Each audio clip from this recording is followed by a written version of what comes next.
Assalamualaikum warahmatullahi wabarakatuh. Perkenalkan, kami dari kelompok 5 ingin mempresentasikan hasil diskusi kami mengenai proyek usaha kami. Sebelumnya perkenalkan, kami dari kelompok 5 yang beranggotakan Yeni Anissa, saya sendiri Rizky Pranakusuma, Sri Hartika, Iqbal Darmawan, dan Yoni Andrian. Selanjutnya, saya akan menjelaskan mengenai konsep bisnis yang kami angkat. The Professional Project and Consultant merupakan bisnis yang bergerak di bidang penyediaan jasa dan interior yang menawarkan berbagai macam desain interior rumah, apartemen, kantor, ruko, dan gedung.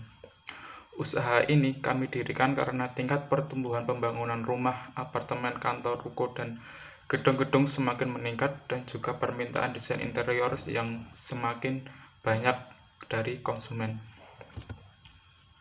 Visi dan misi bisnis yang kami dirikan yaitu visi menjadikan The Professional Project and Consultant desain interior sebagai penyedia jasa yang dapat dikenal dan dipercayai oleh seluruh masyarakat Indonesia.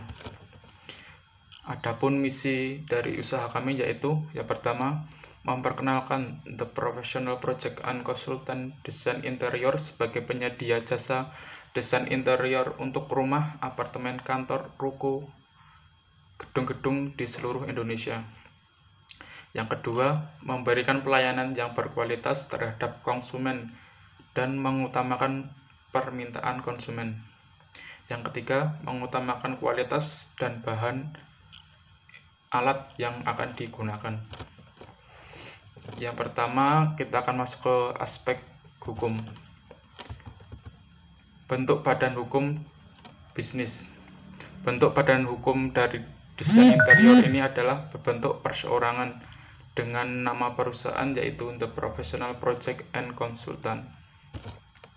Dari identitas bisnis, dari struktur jabatan yang ada, di direktur utama ditempati oleh Rizky Pranakusuma, di manajer operasional ditempati oleh Iqbal Tri Darmawan, di manajer keuangan ada Yeni Anissa, di manajer SDM Yoni Andrian Pramudia, dan di manajer pemasaran yaitu Sri Hartika. Perizinan usaha dan izin lainnya. Dalam usaha kami sudah mengantongi beberapa izin, utamanya yaitu izin usaha. Yang pertama itu nomor pokok wajib pajak atau NPWP, akta pendirian perusahaan dari notaris, surat izin lokasi domisilin, izin mendirikan bangunan, izin HO, surat izin usaha perdagangan, tanda daftar perusahaan, dan izin usaha industri. Sedangkan untuk mengenai lokasi usaha, kami sudah mengantongi beberapa sertifikat akta tanah, pembayaran PBB terakhir, rekomendasi RT RW, rekomendasi kecamatan, dan KTP pemrak akses. Dari segi dukungan pemerintah untuk sektor desain interior ini yaitu melalui Badan Ekonomi Kreatif atau Bekraf, berupaya untuk mengharap beberapa hal pada sektor ini, antara lain adalah proteksi terhadap para pelaku kreatif desain interior di pasar domestik, adanya sertifikasi untuk menciptakan standar dan perlindungan hak cipta. Selain itu, Bekraf juga akan menginisiasi promosi desain interior melalui berbagai program, salah satunya dengan mengadakan event atau pameran berskala internasional secara rutin. Sedangkan untuk dukungan dari masyarakat sekitar, adanya pengakuan terhadap eksistensi profesional desain interior dari masyarakat membuat suasana kondusif akan tercipta, sehingga para desain interior akan lebih mudah menciptakan karya-karya desain yang lebih kreatif, inovatif, monumental, serta fungsional. Mungkin sedikit yang bisa saya sampaikan, selanjutnya disampaikan oleh teman saya. Perkenalkan, nama saya Sri Hartika, NIM 51702111107. Di sini saya akan menjelaskan mengenai aspek pasar dan pemasaran. Yang pertama terkait dengan potensi pasar. Gencarnya pembangunan sektor properti, baik perumahan, apartemen, ruko, hingga gedung perkantoran dan lainnya, memicu demand terhadap kebutuhan interior dan rancangan desain interior yang kian dibutuhkan. Materi selanjutnya yaitu proses permintaan pasar di masa yang akan datang. Maraknya pembangunan sektor properti di kota-kota besar menimbulkan peluang yang cukup besar bagi bisnis kami. Materi selanjutnya yaitu perkembangan pasar saat ini. Infrastruktur yang semakin membaik saat ini membuat maraknya masyarakat melakukan pembangunan rumah, apartemen, kantor, dan gedung-gedung lainnya, membuat kebutuhan interior dan rancangan desain interior semakin diminati konsumen. Materi selanjutnya yaitu prospek penawaran pasar di masa yang akan datang. Yang pertama, dengan membuat penawaran sesuai dengan tren yang diminati konsumen. Yang kedua, membuat penawaran low budget untuk kalangan menengah ke bawah. Materi selanjutnya terkait dengan analisis persaingan atau identifikasi pesaing menggunakan metode 5 force model.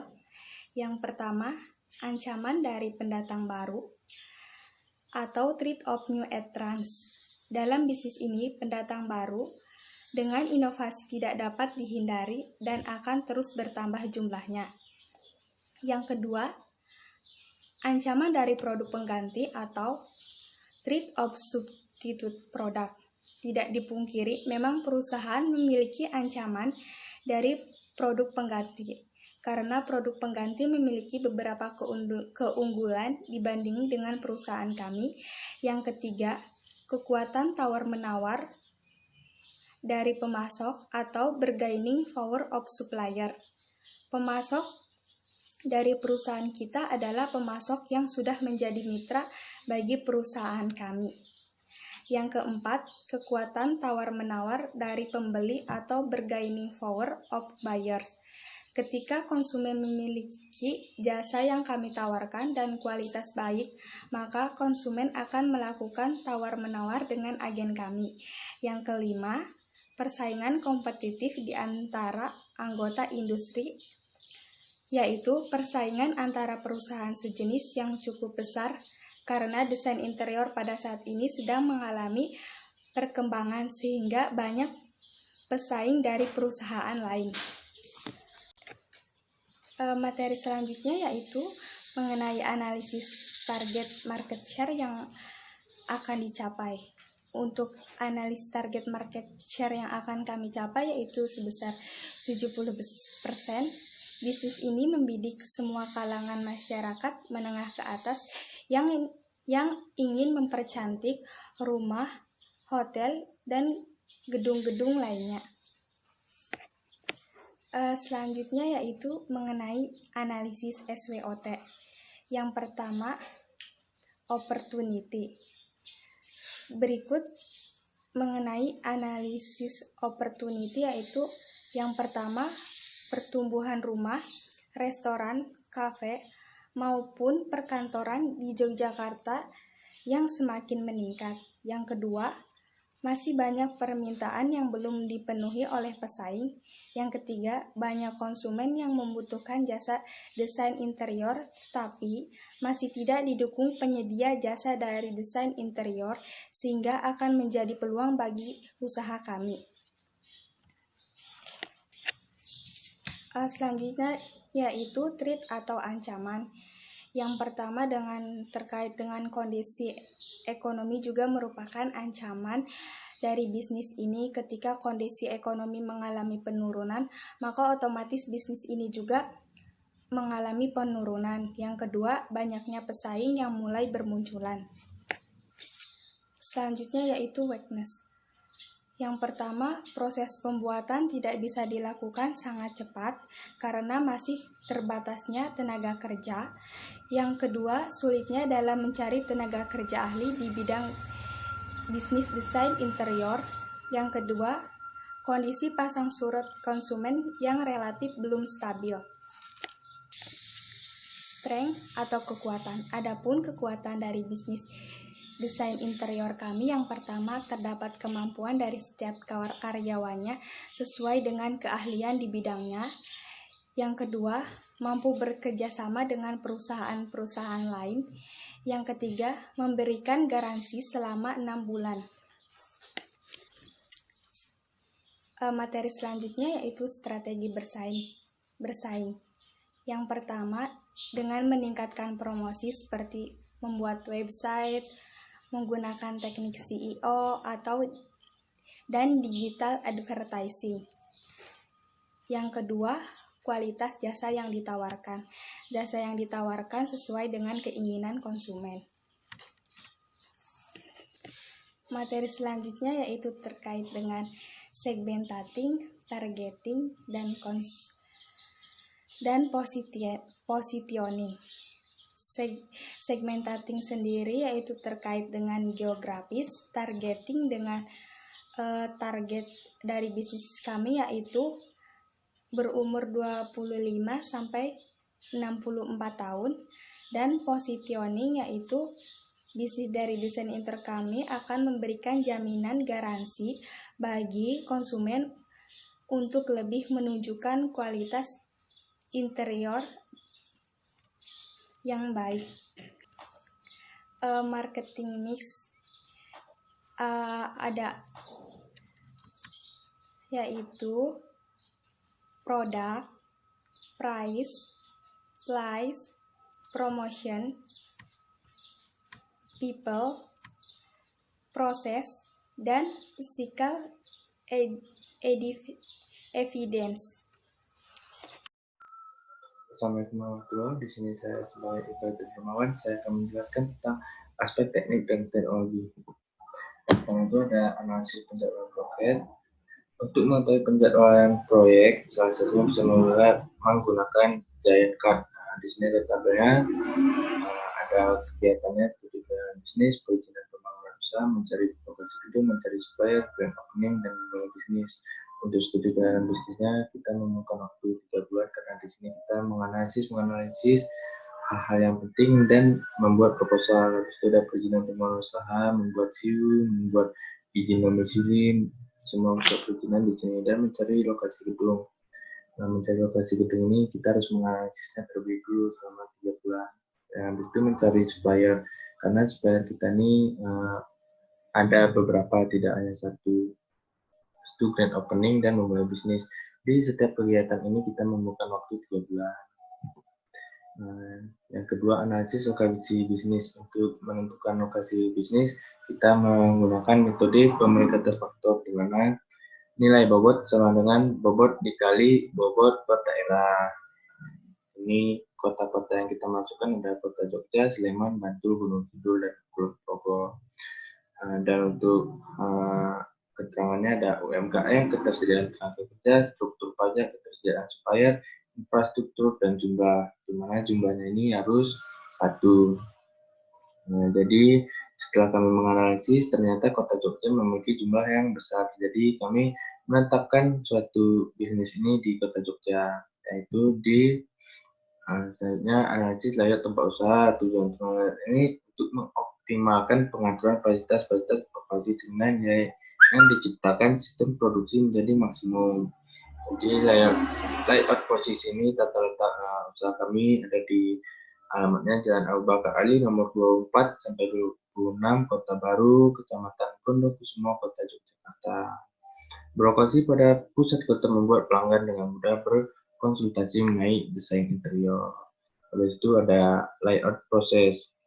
Jadi ini tata letak proses bagaimana suatu konsumen datang ke kantor kita. Yang pertama mereka melalui satpam, habis itu ke ruang administrasi.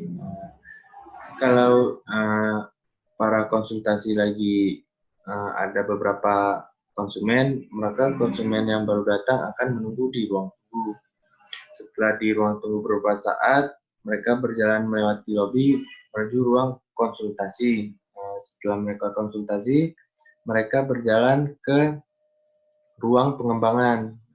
Ini untuk konsumen, dan untuk pegawainya ada ruang kontrol, ada office, ada ruang pengembangan. Selanjutnya analisis perlengkapan dan teknologi. Di sini perlengkapannya yang pertama ada kendaraan, pick up, motor, dan mobil. Untuk pick up sendiri bisa untuk membawa suatu meja atau kursi dari supplier ke gudang ataupun dari supplier ke konsumen langsung. Motor dan mobil ini bisa jadi kita sebagai pegawai untuk datang ke tempat konsumen untuk melihat ruangannya, ataupun kita ingin mempresentasikan hasil kerja kita, ataupun kita bisa menggunakan motor atau mobil ke supplier untuk mengecek barang, atau kita pergi ke gudang. Habis itu berbagai peralatan untuk mengerjakan bangunan. Di sini contohnya ada lem, ada martil, ada paku, ada pisau. Jadi kalau lem ini semisal konsumen memesan juga wallpaper dari kita harus memerlukan lem. Habis itu kalau untuk palu dan paku semisal konsumen meminta kita untuk membuat atau menaruh beberapa hiasan dinding, kita memerlukan palu dan paku. Teknologi komputer. Jadi di teknologi komputer ini kita menggunakan aplikasi Put software ini untuk membantu kita untuk menyelesaikan suatu proyek desain interior. Habis itu ada proyektor. Jadi proyektor ini kita menjelaskan hasil kita kepada konsumen, ataupun kita mengerjakan proyek-proyek besar untuk mungkin perkantoran atau tempat restoran. Jadi kita menggunakan proyektor untuk mempresentasikannya kepada konsumen. Selanjutnya ada internet. Internet ini untuk menghubung dari pegawai ke konsumen, ataupun dari pegawai dari kantor untuk ke supplier supaya tidak ada miskomunikasi. Sekian presentasi dari saya, lebih dan kurangnya saya mohon maaf. Ini akan dijelaskan, selanjutnya akan dijelaskan oleh teman saya. Assalamualaikum warahmatullahi wabarakatuh. Saya Yani Anissa, NIM 51702211042. Di sini saya akan menjelaskan tentang aspek manajemen dan SDM. Pembahasan yang pertama ada aspek kebutuhan kerja. Kebutuhan kerja perusahaan kami, The Professional Project and Consultant ini membutuhkan yang pertama direktur utama, manajer operasi, manajer keuangan, manajer SDM, manajer pemasaran, staf operasional, staf keuangan, staf SDM, staf pemasaran, dan yang terakhir cleaning service. Kemudian pembahasan berikutnya ada pelatihan dan pengembangan tenaga kerja. Pelatihan yang kami gunakan yaitu dengan on-the-job experience untuk manajer, manajerial, dan on-the-job training untuk non-manajerial. Kemudian ada pengembangan SDM, kami menggunakan ada job enrichment, yaitu memberi karyawan lebih banyak tanggung jawab yang mencakup beberapa perencanaan dan kontrol yang diperlukan untuk pencapaian pekerjaan. Kemudian ada job enlargement, yaitu pengelompokan beragam tugas yang memiliki tingkat keahlian yang hampir sama. Ini merupakan pemekaran secara horizontal. Kemudian job rotation, yaitu suatu sistem di mana seorang karyawan dipindahkan dari satu pekerjaan khusus ke pekerjaan lain. Kemudian ada employee empowerment, yaitu memperbesar pekerjaan karyawan, sehingga tanggung jawab dan wewenang yang ditambahkan dipindahkan ke tingkat yang serendah mungkin. Kemudian ada penilaian kinerja SDM. Penilaian yang kami gunakan di perusahaan kami yaitu menggunakan metode 360 derajat. Maksudnya adalah kinerja seorang karyawan dinilai berdasarkan umpan balik dari setiap yang memiliki hubungan kerja dengannya. Misalnya dari atasan, rekan kerja, mitra, anak buah, ataupun pelanggan. Pembahasan berikutnya yaitu ada kompensasi SDM. Yang pertama ada upah atau gaji. Di sini teman-teman bisa lihat tabel penggajian dari perusahaan kami. Kemudian yang kedua ada insentif.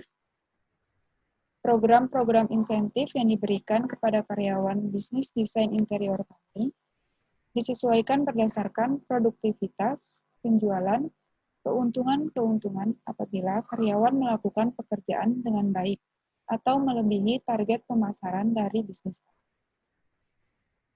Kemudian yang terakhir ada tunjangan, yaitu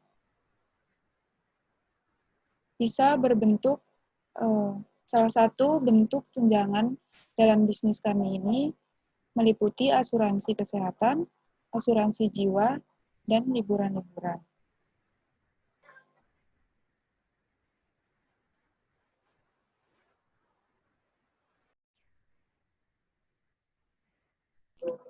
Assalamualaikum warahmatullahi wabarakatuh. Saya Yani Anissa, NIM 51702111042. Di sini saya akan menjelaskan bagian aspek keuangan studi kelayakan bisnis kami. Yang pertama, ada asumsi yang digunakan. Poin-poinnya yaitu penjualan tahun 2021 berkapasitas menerima rata-rata 10 pelanggan per minggu, dengan rata-rata ukuran ruangan yang didesain 10 meter persegi. Selanjutnya, ada pertumbuhan penjualan terjadi peningkatan sebesar 5% per tahunnya. Kemudian tarif untuk pajak pendapatan sebesar 25%. Kemudian depresiasi peralatan ditetapkan 5 tahun dengan metode garis lurus. Yang terakhir, amortisasi ditetapkan 5 tahun secara linear. Kemudian ada analisis kebutuhan investasi. Ada peralatan operasional yang terdiri dari AC, meja, kursi, proyektor, komputer, printer, lampu, dan pick up, yaitu senilai 648.800.000. Kemudian ada peralatan penunjang senilai 1.570.000. Kemudian modal usaha senilai 498.700.000. Kemudian totalnya ada 1.149.070.000. Kemudian ada analisis kebutuhan modal kerja. Di sini ada gaji pegawai, administrasi, biaya pemasaran, telekomunikasi, listrik, PAM. Totalnya 97.900.000. Kemudian ada analisis biaya praoperasional.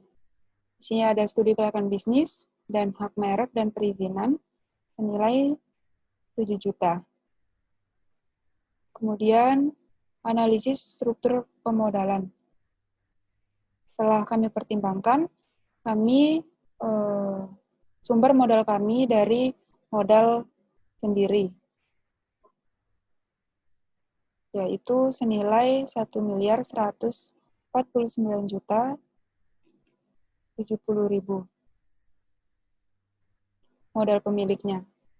Kemudian di sini ada aktiva pasiva, totalnya 1.396.970.000.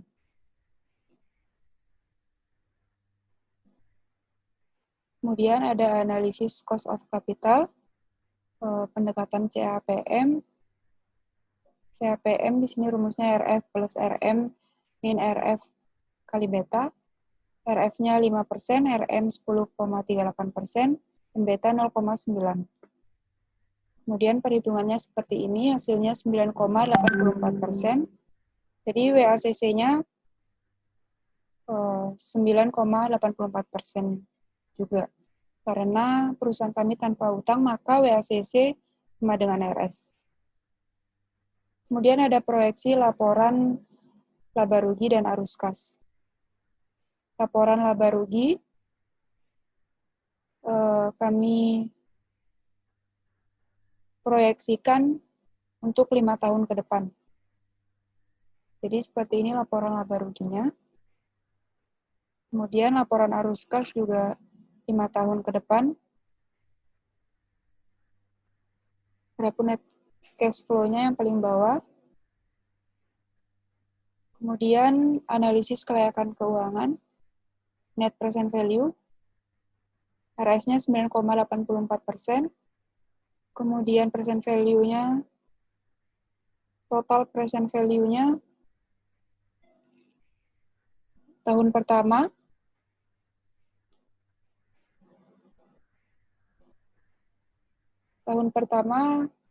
sejumlah Rp264.788.305. Kemudian bisa dilihat yang tahun kedua, ketiga, keempat, dan kelima. Kemudian total NPV-nya Rp347.118.932. Kemudian IRR, kami percobaan RS-nya besar 26%. Kemudian adapun NPV-nya minus Rp12.343.305. Kemudian perhitungan IRR-nya hasilnya 25%, jadi usulan usaha ini diterima karena IRR lebih besar dari WACC, yaitu 25% lebih besar dari 9,84%. Kemudian kemudian payback period, yaitu teman-teman bisa lihat di situ ada cash flow dan kumulatif. Jadi minus kerugiannya itu berhenti di tahun kedua, jadi payback periodnya selama 2 tahun, kurang lebih 2 tahun 7 bulan. Kemudian perhitungan profitability index. Rumusnya total PV dibagi cash flow tahun ke-0, hasilnya sama dengan 1,43. PI senilai 1,43 tersebut bernilai positif. Dengan kriteria PI lebih besar dari 1, maka usaha ini layak untuk dijalankan. Sekian dari kami. Apabila ada kesalahan, kami mohon maaf. Wassalamualaikum warahmatullahi wabarakatuh.